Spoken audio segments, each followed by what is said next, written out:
I've made a lot of tech reviews over the time, but I keep getting questions: what camera gear do I use?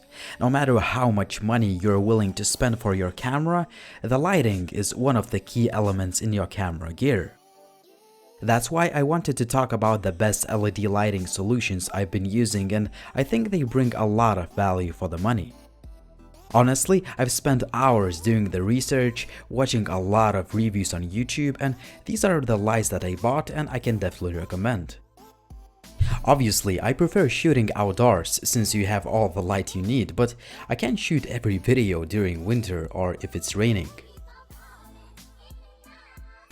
If you are in the market of LED lighting, you have probably noticed that most of the lights are made of cheap plastic, but the Pergear Lightmate S is easily the best designed LED light I've ever tested.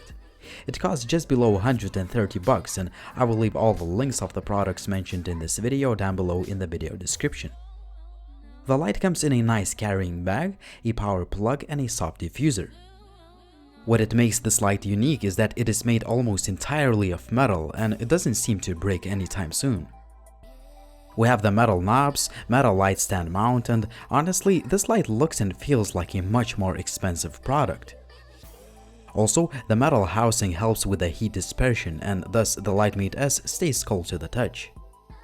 When it comes to choosing any LED light, it is really important to choose the one that has a high CRI or color rendering index, meaning that the light will look natural. The Pergear Lightmate S has a very high rating of over 96. We have 480 daylight LED light bulbs with a color temperature of 5500 Kelvin. Also, the light can produce almost 4000 lux of light output within the distance of half a meter. While it's not as bright as the Aputure Amaran 672 series lights, it still gives you a ton of light. If you need softer light, you can easily slide the supply diffuser, which stays firmly.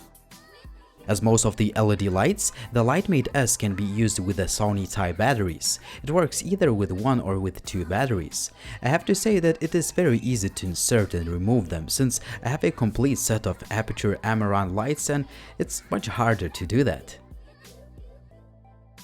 The battery life will vary depending on the usage, but I was able to get about 2 hours, which is a pretty good result.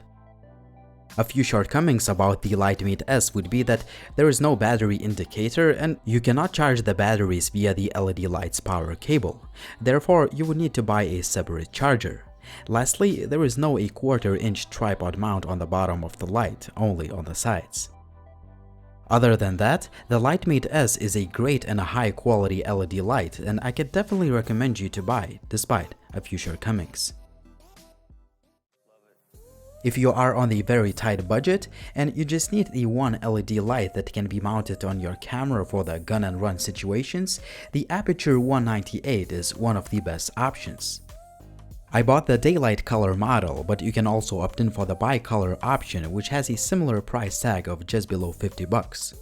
I know that there are some cheaper options out there, but I wanted to pay a little bit more to have a better quality product. The light ships with a really nice carrying case, 2 diffuser filters, and a high quality adapter screw. What is awesome about this light is that it also has a high CRI rating of 95, 20 watts of power output, and beam angle of 60 degrees. Honestly, I didn't expect this light to be so bright considering its size and the fact that it only has 198 LEDs.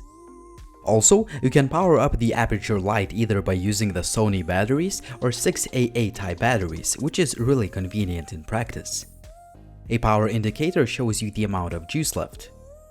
All in all, I can definitely recommend you this light and I don't see any shortcomings after using it for a few months. If you are willing to spend more and want to buy a complete set, you should take a look at the Aputure Amaran 672 kit. Well, this set may seem a little bit pricey as it costs over $700, but I think it's one of the best deals you can find since it has everything you need to get started. The kit comes in a huge and high quality travel bag where all the items are packed neatly and safely. Inside the bag, you can find 3 LED light panels, all the power cables, a strap to carry the bag on your shoulder, 6 high-quality Sony type batteries, 3 light stand adapters, 6 soft diffusers for both daylight and tungsten light, 2 remote controls, and last but not least, some spare LED light bulbs. This set comes in a few different variations, but I chose the one with 2 floodlights with a wide 75-degree beam angle and 1 spotlight that has just a 25-degree beam angle, but it produces almost 19,000 lux of brightness output within the half of meter. The spotlight is mainly used if you want to illuminate the object as much as possible, and believe me, this light is super bright and it can give you enough light even if you put it farther from the object. The floodlight produces about 7300 lux of brightness output within the same distance.